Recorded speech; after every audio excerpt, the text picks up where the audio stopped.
বলছে হ্যাঁ ও এম ধরছে এমন জোরে সর ভয়ছে লগে যে একটা আছে না আত্মাই তো বলছে এটা নমাজের পরে কো ভাই আটাংলেস লিজি মনে মনে ভাবছি তুই আমারে সয়বি এমন পরিস্থিতি মসজিদের মধ্যে গড়া যে কি বাদি তো আল্লাহ এডি গড়া না মসজিদ কথা কোন এডি গড়ে না গড়ে তো নামাজ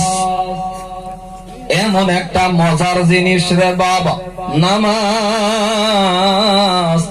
কফলটা লাগায়া আমার আল্লাহর যখন সিজদা দিবা বাবা যদি মজা লাগিয়া যা 2 ঘন্টা 2.5 ঘন্টা চলে যাবে 4 রাকাত নামাজের মধ্যে আপনার কষ্ট আসবে না